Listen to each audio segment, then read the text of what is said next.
If I didn't have to cross the creek, I'd just wear these.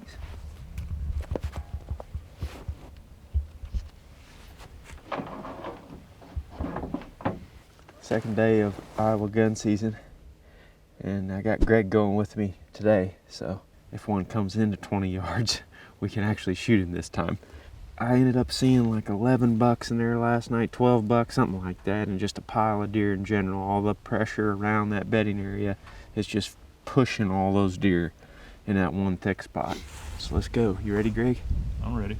All right. Got my bulletproof orange vest on. You're gonna need it. Hopefully it's bulletproof. Because there was an army of them in here yesterday.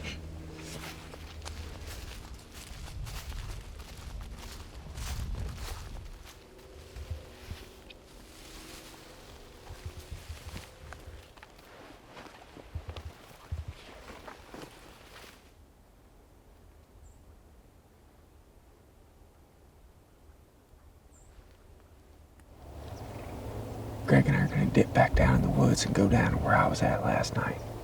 Get set up right on the backside of that bedding area. Good chance those deer are already in there laying down this morning. They'll probably start getting up and milling around here in a little bit.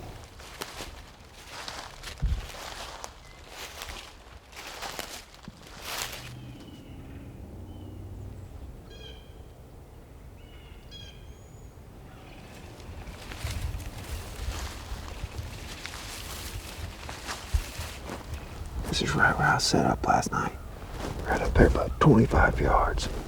I can't believe we haven't seen one yet, but we haven't heard hardly any shooting.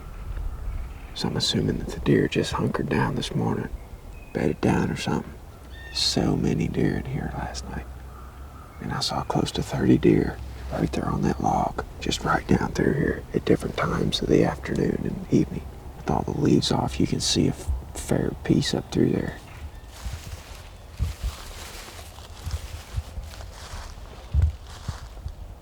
Walking right to left, pick one. You can come up here, you can come up here. Big buck. He's over on the private, but he's heading towards the public. He disappeared kind of behind those trees. He was kind of angling that way. There goes the turkey. Turkeys, that's all. That may be all I ever saw. He's out in front of them a ways. But see, this boundary goes straight, like he's probably on public by now.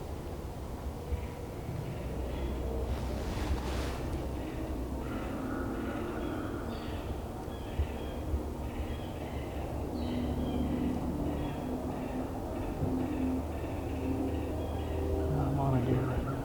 Yeah.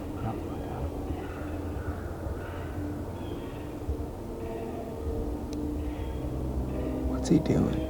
Grooming himself. He's kind of working this way, isn't he? Those turkeys are strutting.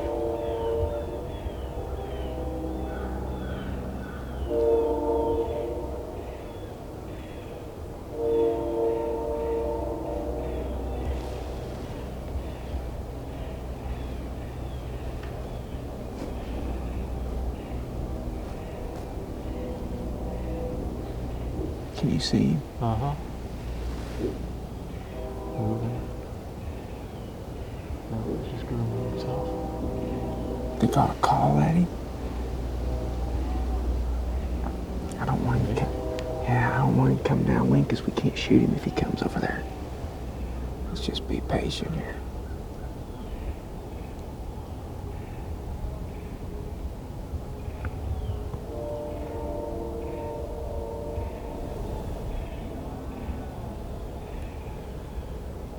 Still moving left, ain't he?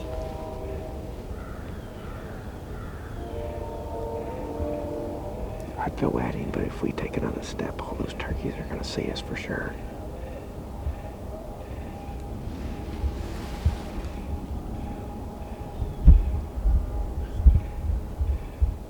I'm gonna get out and probably crawl here.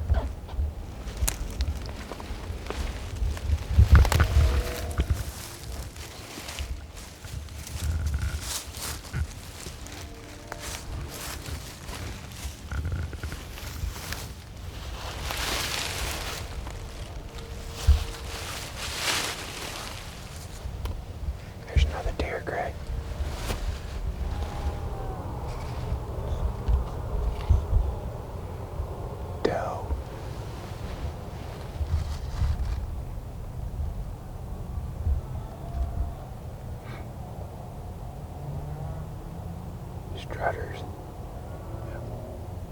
I told you it's pretty wild back here.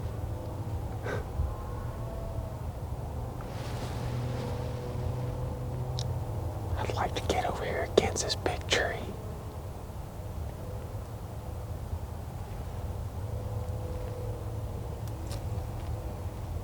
And that way we can shoot this opening right here to my left and everything back through here.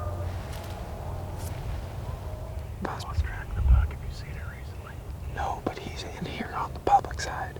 Like last time I saw him, he was walking at probably 80 to 100 yards up into this stuff. I just want to be ready if he turns and comes down through here.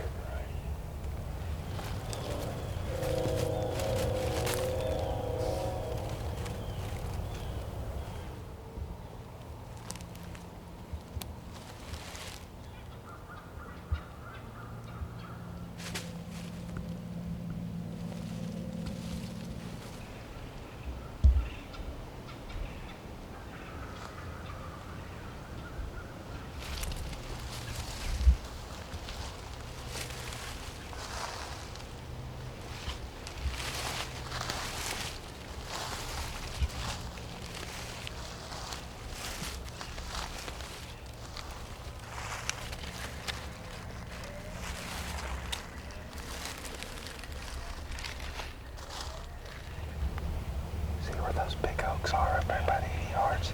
He's about 50 yards past those. Deer up there.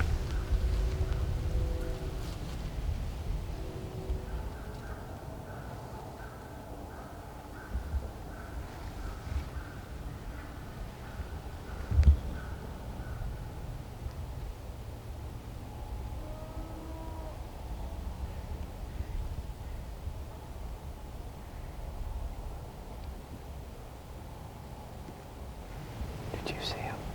No. Saw a doe and a fawn. Yeah, there's a doe and two fawns. I think they just bounded into the bedding area. Yeah, that's all I saw. He's still got to be right there. They're right here, coming right at us.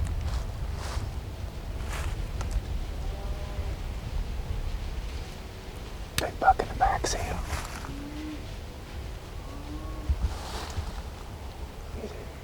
He's gonna come through right here, Greg.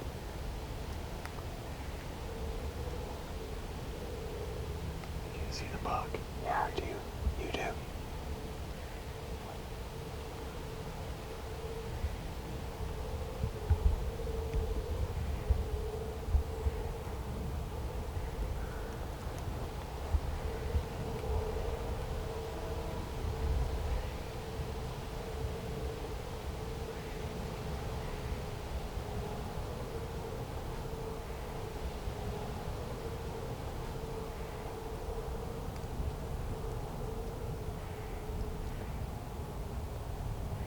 Alright, I got the buck in frame.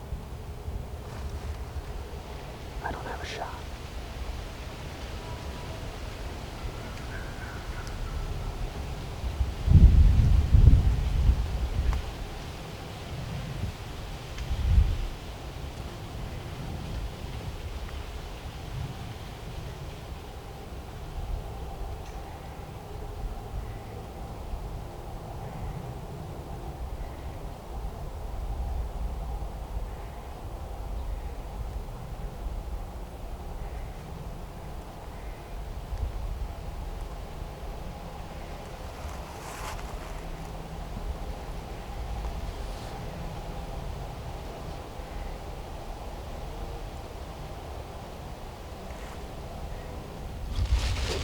I mean, those does might have heard us walking up here and that got them up, but they didn't have no idea we were here. I don't think, or they wouldn't have ran by us. Got close again this morning. Just too much brush in the way for me to get a shot at that 8-pointer. These deer they're spending all their time back here right now, is what it seems like. With all the gun pressure that was going on yesterday, they're probably not going to end up out in the open very much. And there's acorns everywhere in this transition. Bunch of red oaks to pin oaks and stuff. Get out here and make a game plan for this evening. There goes another one of those turkeys. Good grief, there's a bunch of them in there. Whoa. Little battery explosion. That's because a primer just went off right next to it. That It one might have just been the batteries that exploded. You think? Uh-huh. I don't know if a primer did it. Sounded like Battery a primer sure did. going off. Jeez. It blew a hole in it. I had 2 primers in here. Oh yeah. That's a piece of primer right there. See that? It just blew up. How did that happen? I have no idea. It blew a hole in the side of my...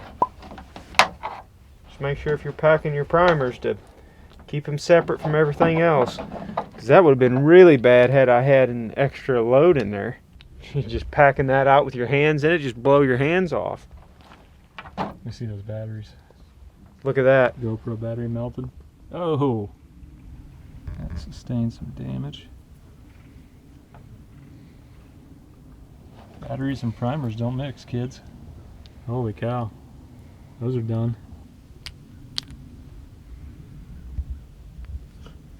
Jeez. Yeah, don't store your primers with the rest of your stuff, just in case one of them goes off. Good grief.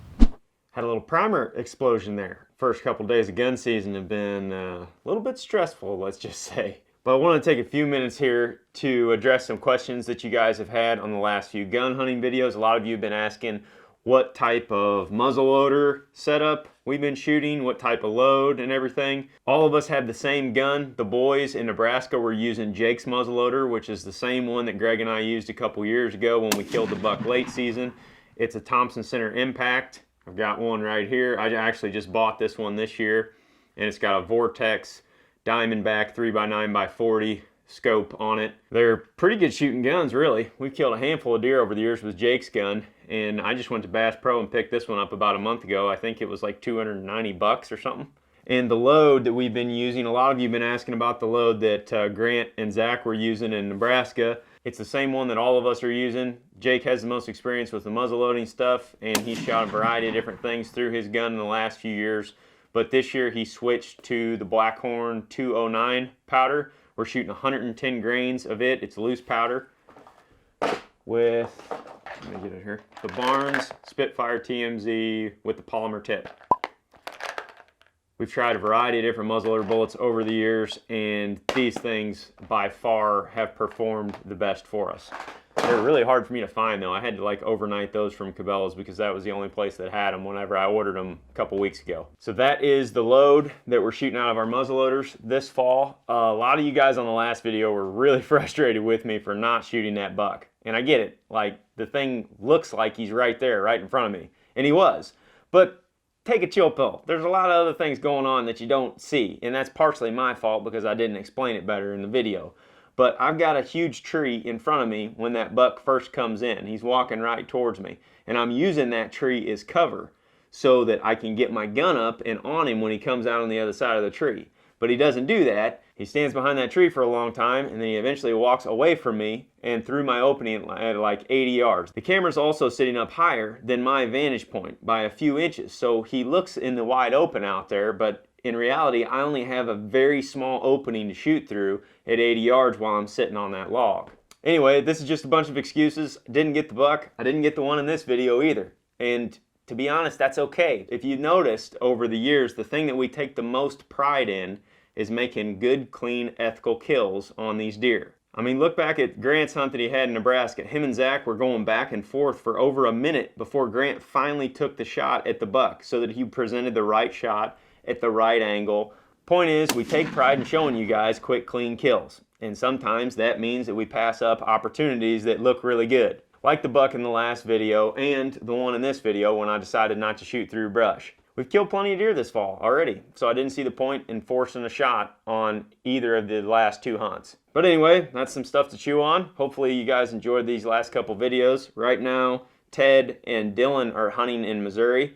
We're getting ready to leave for Mississippi on January 2nd, I think. We're gonna hunt there for about a week, then go to the ATA show, and then a handful of us are gonna fly out to Arizona with Randy Newberg and his crew, hunt public land out there again. That was a really fun trip last year, so looking forward to going back out there again. But That's it for today's video, guys. Thanks for watching. We'll see y'all on the next one.